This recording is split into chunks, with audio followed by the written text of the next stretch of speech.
Hari ini saya akan mengajak kita belajar dari satu bagian firman Tuhan yang di Efesus pasal 1. Sebenarnya kita akan belajar dari ayat ke-17 sampai 20 saja, 4 ayat. Tetapi saja kita baca dari awal perikop yaitu ayat ke-15. Nah, adapun tema yang saya berikan untuk hari ini adalah orang-orang biasa di tangan Tuhan. Orang-orang biasa di tangan Tuhan. Waktu saya mempersiapkan firman Tuhan ini, dan waktu saya memberikan tema ini untuk khotbah hari ini, untuk pelajaran firman Tuhan hari ini, saya teringat dengan satu perkataan dari tulisan dari Ted Tripp ya. Ted Tripp ini yang tulis buku judulnya mungkin sebagian tahu adalah Shepherding Child's Heart ya. Menggembalakan hati anak. Itu buku parenting sebenarnya ya. Buku tentang membesarkan anak menurut jalannya Tuhan begitu. Nah, satu kalimat yang sangat menarik, dia katakan seperti ini, give your children big truth they will grow into, rather than light explanation they will grow out of. Dia katakan bahwa berikanlah kepada anak-anakmu satu kebenaran yang solid, yang dia akan bertumbuh di dalamnya, daripada cuman sekedar penjelasan yang ringan, penjelasan yang enteng, yang nanti akan dia lupakan. Ini perkataan menarik ya. Nah, jadi mengapa ini ada hubungan dengan tema yang saya ingin sampaikan hari ini? Karena berapa hari ini saya berpikir bahwa kayaknya udah cukup deh kita belajar tema tentang penghiburan, kekuatan di masa corona begitu. Kayaknya saya merasa bukannya nggak penting ya, penting saudara. Cuma udah berapa minggu kan kita bahas itu, jadi saya merasa cukup ya. Lagian berapa hari lalu di grup ada salah satu perkataan bahwa kayaknya khotbah kita belakangan empuk-empuk katanya saudara. Mungkin empuk-empuk ini maksudnya agak enteng begitu ya. Uh, Mungkin itu kalimat yang gak dimaksudkan begitu. Tapi saya ingin katakan bahwa gereja adalah sekolah Alkitab yang terbaik. Mimbar gereja adalah tempat di mana kita boleh belajar firman Tuhan, mengajar jemaat kita bertumbuh dalam kebenaran firman Tuhan. Itu adalah tempat yang terbaik, mimbar gereja. Saudara. Nah, hari ini saya ingin aja kita belajar. Jadi persiapkan diri Anda. Kita belajar dari 4 ayat. Namun saya akan bacakan dari ayat ke-15 ya. Efesus 1, 15 sampai ayat 20. Karena itu setelah aku mendengar tentang imanmu dalam Tuhan Yesus dan tentang kasihmu terhadap semua orang kudus, aku pun tidak berhenti mengucap syukur karena kamu, dan aku selalu mengingat kamu dalam doaku. Dan meminta kepada Allah Tuhan kita Yesus Kristus, yaitu Bapa yang mulia itu, supaya ia memberikan kepadamu roh hikmat dan wahyu untuk mengenal Dia dengan benar. Dan supaya ia menjadikan mata hatimu terang, agar kamu mengerti pengharapan apakah yang terkandung dalam panggilannya, betapa kayanya kemuliaan bagian yang ditentukannya bagi orang-orang kudus. Dan betapa hebat kuasanya bagi kita yang percaya sesuai dengan kekuatan kuasanya yang dikerjakan di dalam Kristus dengan membangkitkan Dia dari antara orang mati dan mendudukkan Dia di sebelah kanannya di sorga. Saya sengaja memilih bagian ini untuk kita pelajari hari ini karena kita masih ada di masa peringatan penantian sebelum Tuhan Yesus naik ke surga. Itu setelah kebangkitannya. Jadi ini momen yang tepat untuk kita menggali, mempelajari kembali bagian tulisan daripada Rasul Paulus kepada jemaat di Efesus ini mengenai kuasa yang sama yang membangkitkan Kristus dan mendudukkannya di sebelah kanan Allah di sorga. Saudaraku, saya langsung ke ayat 17 ya. Firman Tuhan katakan, dan meminta kepada Allah Tuhan kita Yesus Kristus, yaitu Bapa yang mulia itu, supaya ia memberikan kepadamu roh hikmat dan wahyu untuk mengenal Dia dengan benar. Untuk mengenal Dia dengan benar. Saudara, kalau boleh cerita sedikit ya. Saya ini tidak lagi terlalu terkesan dengan kesaksian pribadi. Maksudnya saya tidak terkesan itu dalam pengertian jika itu dipakai untuk mengajar atau mempengaruhi orang lain. Ketika kesaksian pribadilah yang dipakai untuk mengajar dan mempengaruhi orang lain, saya udah nggak terlalu terkesan. Sebab pengenalan kita akan Tuhan itu harus dibangun atas firman Tuhan. Yang dikatakan roh hikmat dan wahyu untuk mengenal Dia dengan benar. Saya ini bertahun-tahun waktu muda itu. Kalau saya ingat kembali itu kira-kira umur 17-18 itu. Saya kejar-kejar itu tipe pengkhotbah yang model penuh kesaksian yang dahsyat-dahsyat itu. Ya benar. Sebagian teman saya juga masih bersama dengan kita kan di sini. Kadang kita naik bemo, naik bajai, patungan. Kita kejar kemana-mana. Kita dengar, wah si dia di sana. Ini kesaksiannya dahsyat. Kita kejar. Pernah saya naik motor sama teman saya hujan-hujanan, basah kuyup. Ujung kepala sampai ujung kaki. Tapi udah tanggung, udah sampai. Jadi basah kuyup kami ikut aja udah. Bayangkan di ruang AC yang begitu dingin dengan basah kuyup. Saya lupa habis pulang sakit apa enggak, saya udah lupa saudara. Pokoknya selama 2 jam kita di dalam ruang AC seperti itu. Saya mau gambarkan semangat dulu mengejar seperti itu.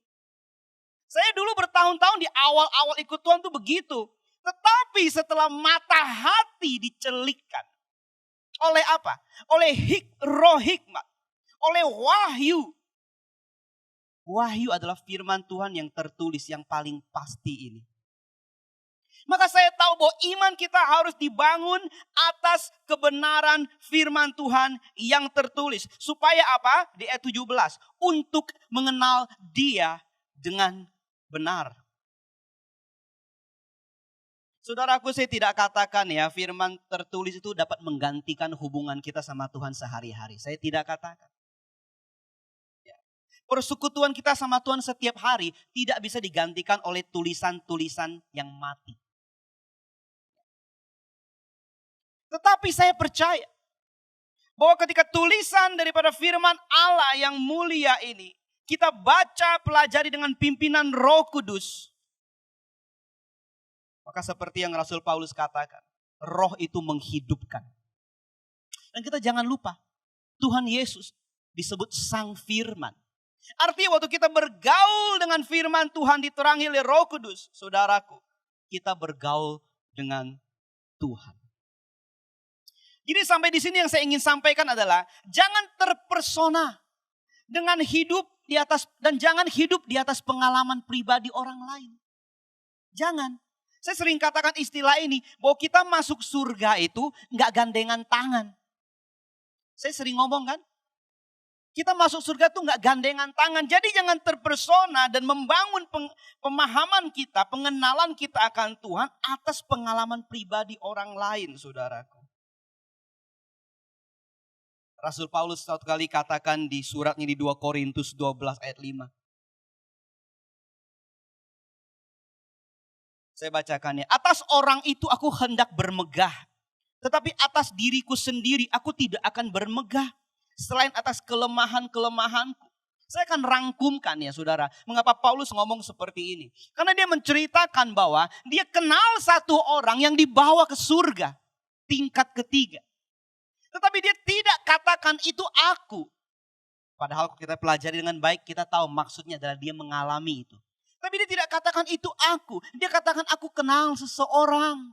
Tetapi perhatikan ayat yang tadi saya bacakan, dia katakan, atas orang itu aku hendak bermegah. Tapi atas diriku sendiri aku tidak akan bermegah.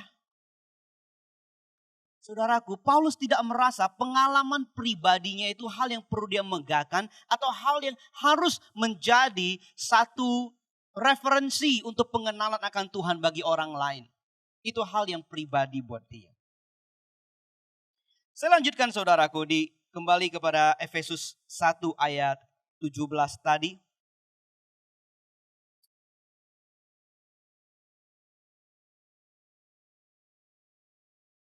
Di bagian ini kita juga mendapati firman Tuhan memberitahukan bahwa dengan hikmat dan wahyu itu diberikan kepada kita. Tujuannya apa? Supaya kita dapat mengenal Tuhan dengan benar. Mengenal Tuhan dengan benar. Saudara, saya sadar ya, bahwa mengenal Tuhan dengan benar di sini bukan seperti matematika. Matematika itu kan 6 tambah 4, 10. 9 itu hampir benar, tapi salah. Nah, kita tahu saudara, pengenalan kita kepada Tuhan dibangun dalam perjalanan iman. Oleh anugerah Tuhan, Tuhan menuntun kita, seringkali kita mulai seperti seorang anak kecil. Yang penuh keterbatasan, yang polos. Yang kemudian oleh anugerah dan pimpinan Tuhan, kita makin mengenal yang sejati. Itu mengapa Yohanes 14 katakan, Roh Kudus akan menuntun kamu dalam segenap kebenaran. Artinya kita mungkin memulai dengan polos, dengan keterbatasan. Tapi hati kita dipimpin oleh Roh Kudus, kita mulai berjalan semakin mengenal yang sejati. Saya tidak katakan teologi tidak lebih penting dari matematika, bukan. Tetap prinsip yang penting adalah right from the start. Itu prinsip yang penting. Tetapi banyak kali kita ini ada keterbatasan. Nah, namun ketika Anda dan saya hidup dalam pimpinan Roh Kudus. Hidup dalam hati seorang murid yang mau belajar. Yang sampai kita punya pengenalan akan Tuhan hari-hari kita masih mau membaca Alkitab. Masih memiliki telinga hati yang teachable. Masih bisa dididik. Saudaraku, saya percaya pribadi yang seperti itu tidak jauh dari kebenaran. Tuhan akan menuntun dia. Dan seperti yang Tuhan Yesus katakan, Roh Kudus yang akan menuntun kita kepada segenap kebenaran. Silakan baca di Yohanes 16 ayat 14. Saya masuk ke ayatnya yang ke-18. Dan supaya ia menjadikan mata hatimu terang. Mata hatimu terang.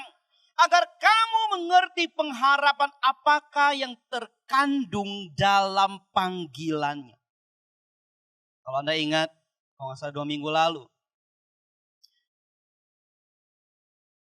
Saya khotbah, saya katakan bahwa ketika apa yang tampak ini sedang runtuh. Ketika apa yang tampak ini sedang goyah. Sebenarnya Tuhan sedang membentuk apa yang tidak tampak di dalam hati kita. Saudaraku, perjalanan Kristen adalah perjalanan untuk melihat apa yang tidak tampak secara jasmani. Tapi yang tampak oleh mata hati. Di ayat 18 dikatakan, supaya ia, ini menjadi doanya Paulus. Menjadikan mata hatimu terang. Di bagian lain saudaraku, Rasul Paulus katakan di 1 Korintus 1 ayat 18. Sebab pemberitaan tentang salib memang adalah kebodohan bagi mereka yang akan binasa. Tapi bagi kita yang diselamatkan, pemberitaan itu adalah kekuatan Allah. Injil itu bagi orang yang akan binasa, bagi orang yang belum dicelikkan mata hatinya seperti ayat 18 itu kebodohan. Saudaraku, sebelum Anda dan saya mengenal Tuhan dengan anugerah keselamatannya, kita juga sama dengan orang dunia. Injil itu berita yang gak masuk akal buat kita. Kok masa bisa ada Tuhannya itu mati di kayu salib? Ya kok bisa ada manusia dikatakan berdosa dari sananya? Dari sananya mana? Orang dilahir baby, polos. Gak masuk akal. Nah, kita sebelum mengenal anugerah Tuhan, sebelum dicelikkan oleh Roh Kudus, kita sama dengan dunia pandangan kita. Bahwa Injil itu ya kok kayaknya gak masuk akal ya. Ini dalam bahasanya 1 Korintus 1:18 itu kebodohan. Tetapi bagi kita yang sudah diselamatkan, Injil itu kekuatan Allah. Nah saudaraku, Rasul Paulus berdoa di Efesus 1 ayat 18 kembali lagi bahwa dia berdoa supaya mata hati kita terang. Agar kita mengerti pengharapan apakah yang terkandung dalam panggilannya. Apa yang kita lihat? Setelah mata hati kita dicelikkan oleh Roh Kudus. Apa yang kita lihat? Yang kita lihat adalah pengharapan dalam panggilan. Pengharapan dalam panggilan. Hamba Tuhan ini bukan mendaftar, saudara. Kami hamba Tuhan ini bukan orang-orang yang mendaftar. Saya mau. Bukan. tapi terpanggil. Demikian juga setiap orang percaya. Bukan mendaftar ya jemaat Tuhan, aku mau, tapi terpanggil. Waktu Anda dan saya terpanggil, kita jangan lupa ya, Yohanes 15 katakan, bukan kamu yang memilih aku, kata Tuhan Yesus, aku yang pilih kamu. Di bagian lain, di Matius, Tuhan Yesus katakan, banyak orang yang dipanggil, tapi sedikit yang dipilih. Sebenarnya arti secara makna adalah banyak orang yang diberitahu, tapi sedikit yang mau respon. Dan di makna lain lagi adalah bahwa pemberitahuan umum, itu direspon apakah dengan satu respon yang benar, respon yang khusus.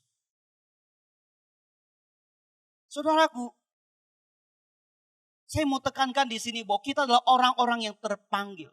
Tapi sebelum hati kita dicelikkan oleh Roh Kudus, kita tidak mengerti pengharapan apa di dalam panggilan itu.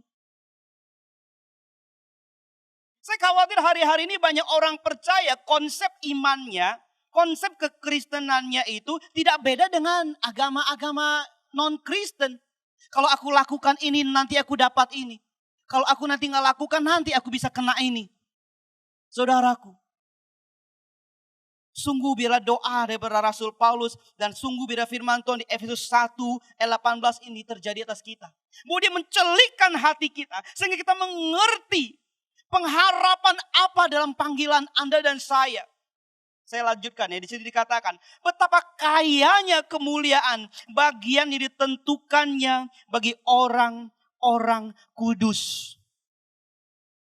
Saudara, jangan set kita punya reward hanya hal jasmani. Banyak saudaraku, banyak hari ini.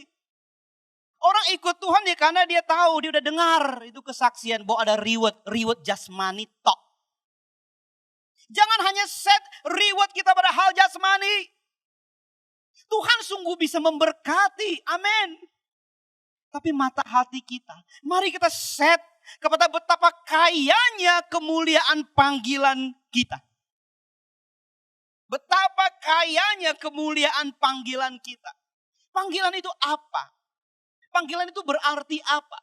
Panggilan artinya bahwa selama kita hidup ada bagian yang Tuhan rindu untuk kita kerjakan. Ada bagian yang Tuhan ingin kita perjuangkan. Ada bagian yang Tuhan ingin kita selesaikan. Itu panggilan.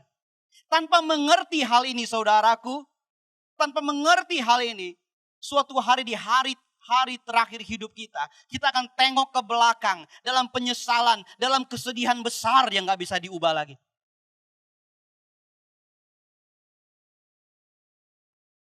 Penyesalan besar yang tidak bisa diperbaiki lagi. Suatu kali para murid berkumpul. Ini cerita di Yohanes pasal 4. Mereka meributkan apa? Makanan. Makanan jasmani. Apa yang Tuhan Yesus katakan di ayat 34 di Yohanes 4 itu? Makananku ialah melakukan kehendak Dia yang mengutus aku dan menyelesaikan pekerjaannya. Jadi ketika para murid meributkan makanan jasmani, itu jawaban Tuhan Yesus. Ini merupakan sebuah penggambaran akan apa yang terjadi hari-hari ini loh. Ya manusia itu sedang memikirkan sekali makanan dan hal-hal yang jasmani ya. Itu manusiawi sih. Ya terlebih di masa seperti ini, itu wajar manusiawi. Tetapi melalui perenungan kita saudaraku, Tuhan Yesus beritahu ada sebuah makanan yang rohani. Sebuah panggilan yang rohani. Melakukan kehendak Dia yang mengutus. Artinya apa? Seperti makanan bagi tubuh jasmani. Demikianlah panggilan bagi jiwa kita. Penting. Essential. Pokok. Nah itu yang kita tidak boleh lupa. Kembali kepada ayat 18. Masih di ayat 18 karena penekanan kita hari ini sampai ayat 18 dan 20. Di sini Paulus berkata di dalam doanya, supaya Ia menjadikan mata hatimu terang. Dia berdoa supaya kita dicelikan. Yang tadinya gak bisa lihat, menjadi bisa lihat dari mata hati. Ini doanya. Dan Paulus tidak berdoa supaya kuasa itu diberikan. Tidak. Dia berdoa supaya kita dicelikan. Mengapa? Karena kuasa itu sudah diberikan oleh Kristus. Jadi Paulus berdoa supaya kita dicelikan. Saudaraku, Anda dan saya yang telah lahir baru mengenal Tuhan. Yang kita perlu adalah dicelikan untuk mengenal betapa kayanya kemuliaan panggilan Tuhan. Betapa besar kuasanya. Itu mengapa Paulus tidak berdoa, Tuhan aku berdoa supaya diberikan kuasa. Tidak, karena sudah diberikan. Saya teringat sudah cukup lama, berapa tahun yang lalu. Hari itu saya buka lagu Don Moen di YouTube. Be Magnified judulnya. Kalimat pertama lagunya menurut saya begitu menyentuh saya, begitu menempelak saya. Dia katakan, I have made you too small in my eyes. Oh Lord, forgive me. Aduh, itu hari air mata saya nggak stop-stop. Saya merasa lagu itu mewakili saya. I have made you too small in my eyes. Oh Lord, forgive me. Saudaraku, ketika Anda dan saya dicelikkan dan menyadari betapa besarnya kuasa Tuhan, kita juga sadar bahwa selama ini kita telah mengecilkan, kita telah meremehkan kuasa Tuhan. Kita telah meremehkan apa yang bisa Tuhan kerjakan melalui kita.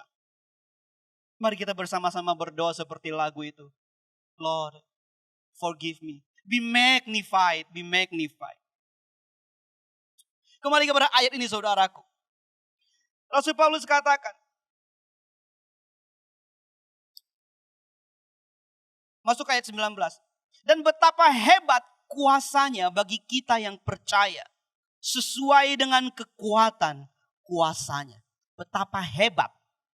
Sesuai dengan kekuatan kuasanya. Ya. Jadi 2 kali. Betapa hebat kuasanya sesuai dengan kekuatan kuasanya. Ini penekanan yang luar biasa. Pertanyaan kita, kuasa untuk apa? Power untuk apa? Karena tentu hari ini saya nggak akan bawa pemahaman kita pada hal yang general. Kuasa untuk melakukan mujizat. Kuasa untuk yang tidak ada menjadi ada. Itu oke, itu semua oke. Kita percaya sampai hari ini Tuhan masih melakukan mujizat. Tapi khusus untuk pembelajaran kita di bagian firman Tuhan ini. Kuasa untuk apa? Nah saudaraku, nanti Anda baca lengkap di pasal 2. Yaitu 1 perikop di depan. Kuasa ini adalah untuk dibangkitkan bersama Kristus. Karena ini dalam tema kebangkitan. Kuasa di sini adalah supaya akhirnya kita dibangkitkan bersama Kristus dari kematian karena dosa. Yang tadinya kita layak dimurkai. Kita layak itu dihukum, terhukum. Kita bangkit sebagai ciptaan baru. Nah inilah kehebatan kuasa yang bekerja dalam kita yang dimaksud oleh firman Tuhan di sini. Bisakah Tuhan mengubahkan seseorang? Ini pertanyaan yang sering diajukan kan? Ini pertanyaan sering muncul kan? Bisakah Tuhan mengubahkan seseorang? Ya banyak kali pertanyaannya bukan bisakah Tuhan mengubahkan saya, tapi seseorang. Arti yang lain begitu kan. Biasa manusia cenderung begitu. Ini pertanyaan yang sering muncul. Mengapa? Karena banyak sekali orang udah berpuluh tahun ke gereja. Tetapi perangai, sikap hati masih sama. Puluhan tahun. Jadi mau tak mau pertanyaan seperti ini mengemuka. Bisa gak Tuhan mengubahkan manusia? Masih mudah iri hati. Mudah tersinggung. Mudah mencari-cari kesalahan. Sebaliknya sulit memaafkan. Di dalam manusia lama kita itu masih ada perangai-perangai seperti itu. Mari dengan anugerah Tuhan. Mari dengan kuasa Tuhan. Yang tadi kita sudah baca. Kita perangi. Ada amin jemaat Tuhan. Ada amin. Jangan mudah tersinggung. Kalau saya boleh pakai penggambaran. Jangan seperti pot yang antik yang ditaruh di museum. Pot yang cantik yang ditaruh di museum. Yang mesti dijaga. Kalau nggak jangan jatuh pecah. Fragile banget. Di rumah Tuhan jangan jadi seperti pot yang cantik, yang antik. Jangan deh. Tapi di rumah Tuhan jadilah seperti alat bajak. Seperti alat cangkul. Yang mungkin dihantam-hantam ke tanah. Yang mungkin tidak diperlakukan manis. Di ladang. Tetapi berguna. Menjadi alat untuk menyelesaikan pekerjaan dengan tuntas. Saudaraku, kembali kepada pertanyaan tadi, bisakah Tuhan mengubahkan seseorang? Jawabannya pasti. Pasti. Tanyakanlah kepada Paulus, orang bengis itu. Tanyakanlah kepada Petrus, orang yang emosional meledak-ledak. Sampai memotong kuping orang. Tanyakan kepada mereka. Yang akhirnya oleh anak anugerah Tuhan, oleh karena kuasa yang membangkitkan mereka dari kematian karena dosa. Tuhan mengubahkan mereka menjadi alat Injil yang paling efektif untuk kemuliaan nama Tuhan. Tanyakan kepada mereka. Dan masih banyak yang lain yang kita tidak bisa sebut namanya. Yang ada di Alkitab maupun di dalam sejarah maupun dalam kehidupan hari-hari ini. Kuasa Tuhan mengubahkan. Kuasa Tuhan menuntun langkah kita. Kita ini perlu dicelikan. Bahwa kuasa itu telah diberikan kepada kita. Saudara, kita tidak mampu mengalahkan dosa dengan kemampuan kita sendiri. Kita ini ada di kubangan yang dalam. Untuk naik sendiri ke atas kita tidak sanggup. Tapi kalau Tuhan yang mengulurkan tangan dari atas untuk menarik kita. Dia sanggup dan dia mau. Saudaraku, makanya saya katakan. Pasti dia akan menjadikan kita pribadi. Yang mengalami kuasa.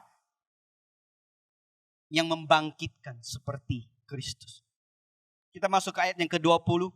Ayat terakhir dari pembahasan kita.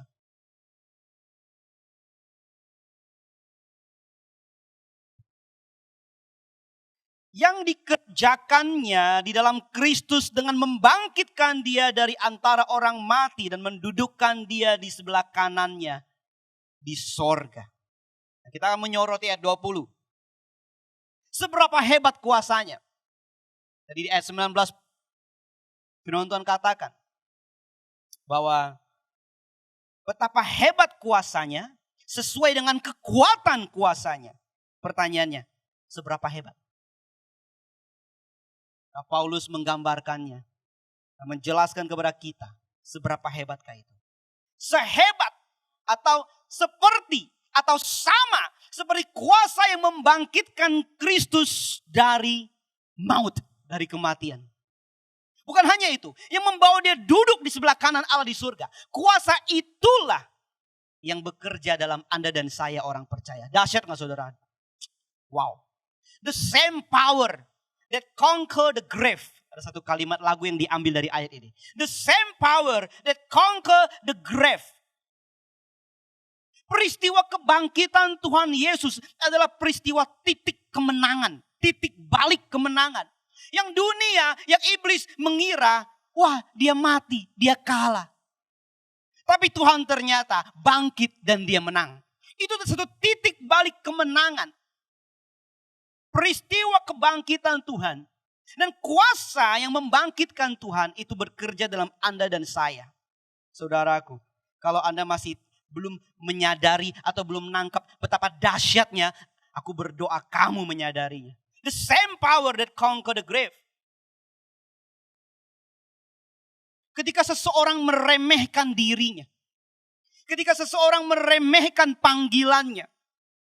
Sadar tidak sadar. Saya pilih kata sadar tidak sadar. Bisa jadi sadar. Bisa jadi memang dia tidak mengerti dan dia tidak sadar. Tapi hari ini dengan kita sudah belajar dari Efesus 1 ayat 17-20. Sebenarnya tidak ada lagi opsi tidak sadar. Udah gak ada. Sadar atau tidak sadar, saya ulangi. Ketika seseorang meremehkan dirinya, meremehkan panggilannya, meremehkan kuasa yang bekerja dalamnya. Sadar tidak sadar, dia meremehkan kuasa Tuhan. Dan itu adalah dosa. Dia meremehkan kuasa Tuhan yang dikaruniakan kepadanya. Oleh karena dia menganggap remeh, tidak mungkin dia hidup seturut kuasa itu. Ya, tidak mungkin. Akibatnya apa? Akibatnya dia tidak hidup sebagai seorang ciptaan, seorang pribadi ciptaan baru yang bangkit dan menang bersama Kristus. Dia tidak hidup di dalam kuasa Tuhan yang bangkit dan menang.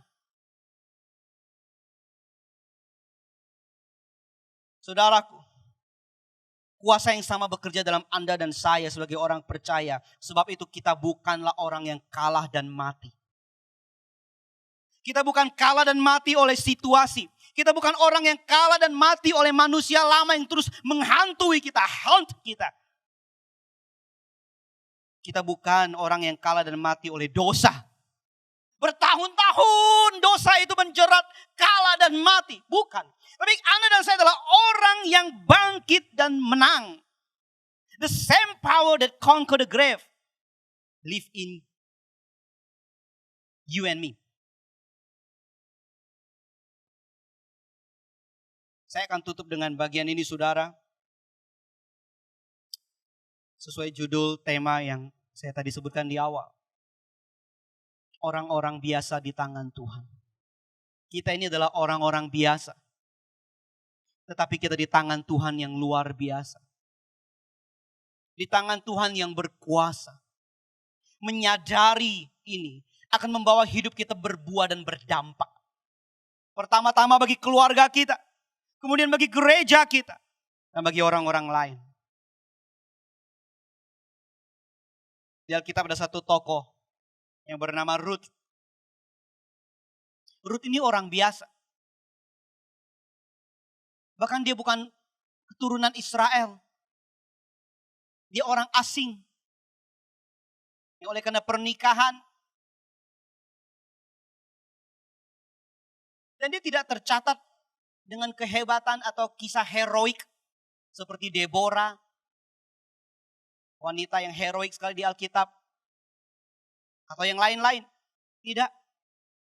Tetapi saudaraku, Ruth, ada satu kitab di Perjanjian Lama yang didedikasikan kepada namanya, yang dinamai berdasarkan namanya. Dan Ruth dalam kitab Matius, dalam silsilah Kristus, dia adalah buyut daripada Raja Daud, yang berarti nenek moyang secara jasmani yang menurunkan Kristus. Ruth ini orang biasa, saudaraku. Alkitab tidak menjelaskan apa yang dia kerjakan. Tetapi kalau kita melihat keluarga keturunan dihasilkan, saya percaya dia seorang mama yang baik, seorang nenek yang baik. Itu setidaknya menurut pendapat saya. Tetapi dia memang dikatakan oleh Alkitab adalah orang yang setia. Dia adalah orang yang teguh hati. Seberapa hari-hari ini ada orang-orang biasa yang seperti Ruth. Yang setia. Yang teguh hati. Yang pada akhirnya sejarah akan mencatat bahwa dia adalah orang-orang biasa yang dipakai oleh Tuhan yang luar biasa. Beberapa waktu lalu saya pernah memprotes ya. Bahwa banyak gereja itu suka kebiasaan latah. Apa kabar? Luar biasa. Apanya yang luar biasa? Ini pendapat saya ya. Tuhan kita yang luar biasa. Kita banyak kali ini biasa-biasa. Tetapi Tuhan ingin memakai Anda dan saya orang yang biasa ini untuk mengerjakan hal-hal yang bernilai kekal. Sebab itu marilah kita seperti Ruth yang setia, yang teguh hati. Dan yang menyadari bahwa kuasa yang sama bekerja dalam Anda dan saya. Kuasa yang membangkitkan Kristus daripada kematian. Jangan lagi kita mengecilkan panggilan kita. Jangan lagi kita mengecilkan diri kita, potensi kita. Jangan, sebab kuasa Tuhan bekerja dalam Anda dan saya. Saya percaya akan mendengar kesaksian dari jemaat Tuhan di Bethel City Church. Orang-orang biasa, pedagang, ibu rumah tangga, karyawan, you name it. Orang-orang biasa, tetapi mengerjakan hal-hal yang memuliakan nama Tuhan. Biar itu menjadi satu kesaksian yang memuliakan Tuhan. Bahwa kita semua mengerjakan pekerjaan yang Tuhan percayakan kepada kita. Mari kita berdoa. Oh haleluya. Senang pemain musik maju ke depan.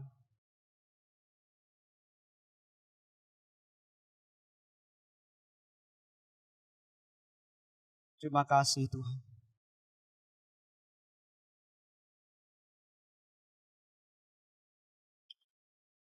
Oh thank you Lord. Tuhan, kami sudah dengar firman-Mu.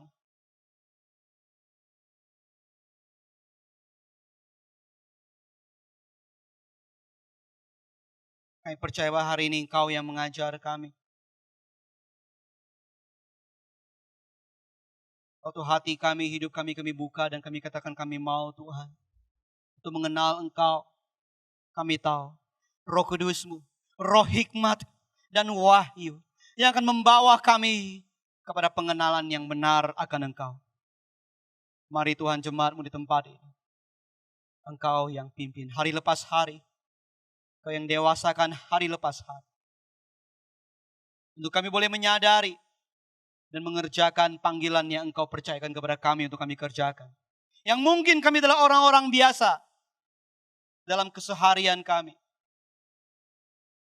Tapi kami mau menyadari, mata hati kami mau dicelikkan bahwa Tuhan yang luar biasa ada dalam kehidupan kami. Kami ini mungkin alat-alat yang simple. Peralatan-peralatan yang simple.